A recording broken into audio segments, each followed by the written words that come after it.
Hello viewers, Kilimanjaro 808, and today we are going to do a review. Hang on for a minute. Finally do a review of the Tokyo Marui M1A1 Thompson. This is the one that I use on the field. I have two of these that I got off Evike.com. I got one of the last 2 or 3, maybe 4. The last, 4 TM Thompsons that were available on Evike. I got 2 of them. So this is the one that I take with me onto the field. Excellent weapon to use. Accurate, feeds flawlessly. I have absolutely no problems with it whatsoever. We'll get right into the review of it. So I got it right here on April, it shipped out April 6th. I got it off Evike again. This is the shipping box that it came in. I saved this thing in case I have to ship the gun, which I don't want to sell. Pay for the ridiculous shipping to the mainland if I have to sell it. But I'll just keep it just in case. It's always good to have extra cardboard laying around. So here's the box. Very nicely detailed. You see right here they blacked out where it would say, on other reviews, if you watch other reviews, it would say Thompson submachine gun, United States Army, caliber 45, so on and so on. Customs have blacked that out. Both of my TM Thompson boxes are like that. And one other interesting thing that I found about this box, if you can see right here, it says #1 Airsoft Player's Choice Awards. So this gun, the TM Thompson, has a prestigious reputation in the World War II airsoft and milsim community, and it has had a good reputation for the last how long is this? How old is the gun? 15 years. It was released in 04, 05, somewhere around there. So between 13 to 14 years, this gun has been prestigious and well received by anyone who's owned it. I love this thing. This was supposed to be my very first airsoft gun. Fortunately at the time I was shorter. I was only 14 years old. I'm 24 now. I was only 5 feet tall, just under 100 pounds. My dad would not get it for me because he said it was too big for me, and it was. So I eventually ended up getting an AK Beta TM. That was my very first gun. That was at Impact Games. Hopefully at the end of this video I can attach a picture of myself holding the TM Thompson at Impact Games. But anyway, yeah, very well detailed box. I probably rambled on for like 3 minutes about just talking about the box. It's all in Japanese.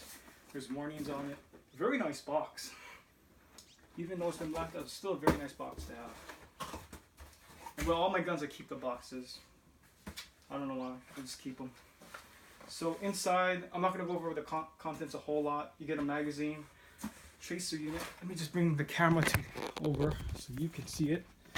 We've got a tracer unit. This is kind of outdated, but TM just includes it anyway. I'm not going to be shooting this thing in the dark, so that's of no use to me. You get a nice sample pack of BBs. I believe that's 500, if I'm not mistaken, of sample pack of BBs. Maybe a little less, maybe like 350. I don't know. A small to large Tamiya adapter. Well, large to small, I'm sorry. Because this gun is wired for a large type battery. You got a barrel condom here. Barrel plug with the cutout for the front sight. The gun did have an orange tip cap at the end of the barrel right here. I removed it to make it more realistic and cooler looking, for one. And 2, nobody likes bright orange on their guns. Neither do I. So the ones that I have this orange cap at the end. All I got to do is pull it off with pliers. The older ones, some of the older ones I've seen, I remember seeing, had this bright orange paint all over the front sight right here. It would just cover all over here on the outer barrel and the front sight. It comes with a 70 round mid-cap mag, a low-cap mag. To TM, these are hard to come by itself. Very well detailed. The paint's holding, feeds flawlessly. I have absolutely no problems with this magazine. I'm gonna leave it out because I gotta go put it back with all my Thompson stuff. Comes with a bunch of manuals, things in Japanese. To show you that I got it off Evike. Send me a thank you. That's the receipt. That's my address. I'm not going to show that. Okay, I'm going to set the camera back because all we care about at this point is the gun. And we're going 5 minutes into the video.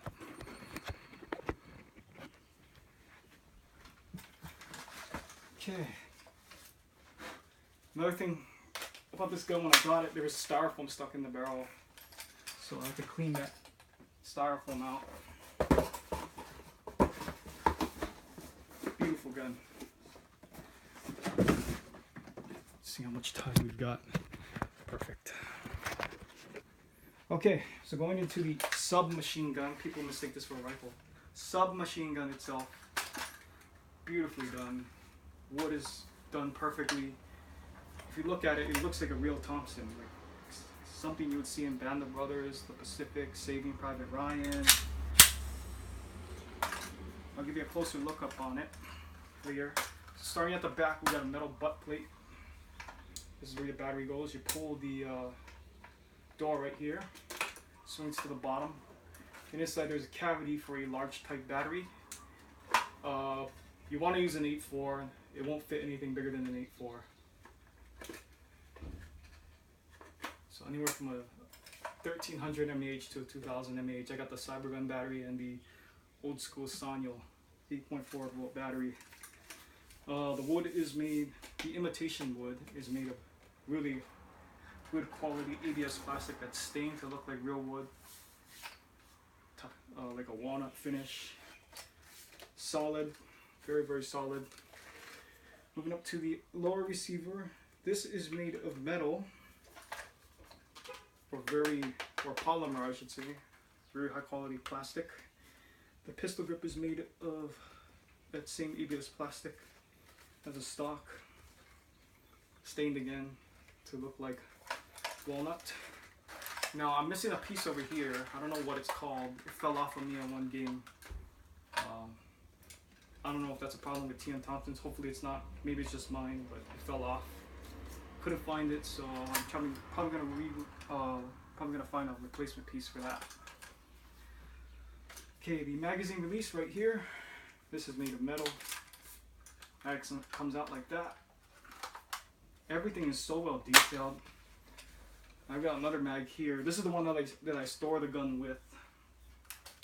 It's a 190 round high cap mag that looks like the 20 round mag that were used in the war. So it's shorter. As you can see, the length of it is shorter compared to the longer 70 round mag, although this is a high cap.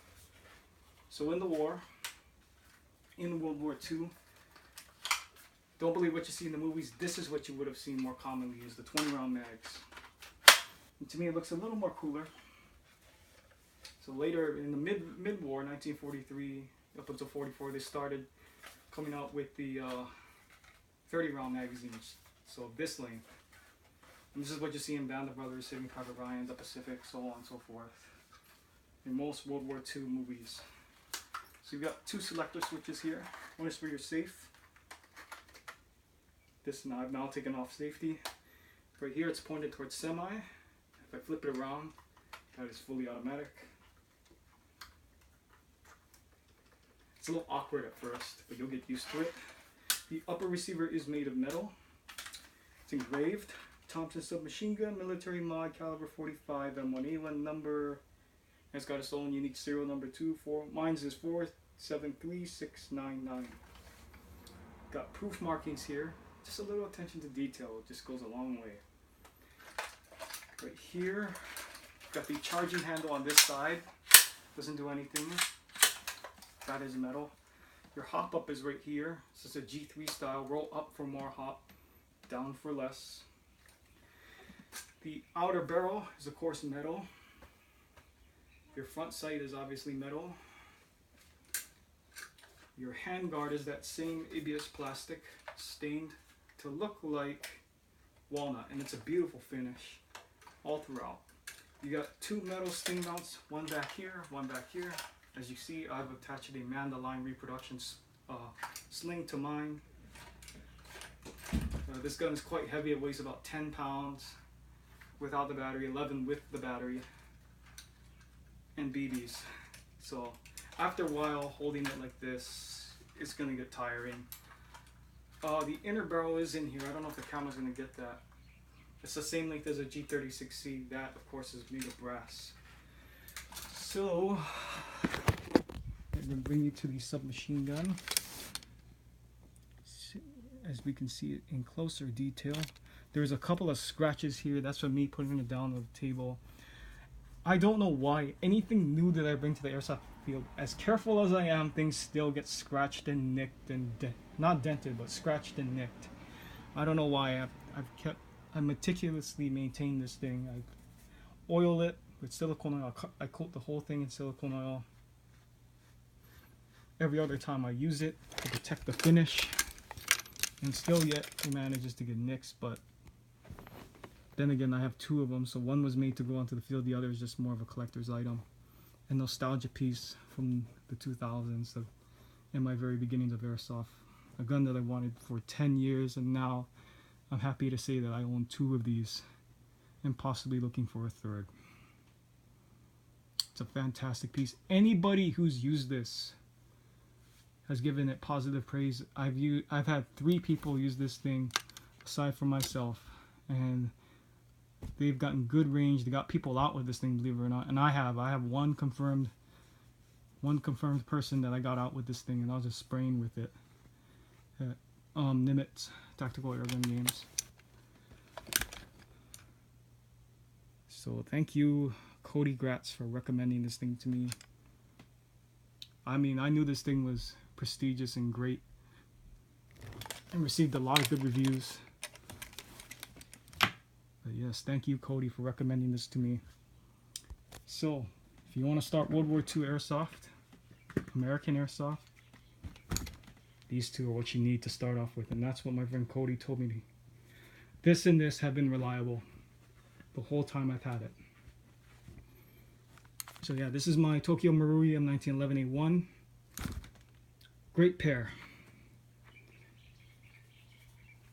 Great pairing. It's a must for every World War II collector.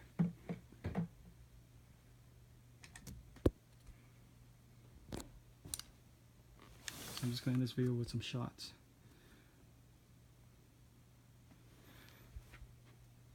It's a beautiful gun. Bone stock, I have not done anything to it. It's perfect the way it is. Unless something breaks, I see no reason to upgrade the gun. So we'll end it here with some posing, I guess.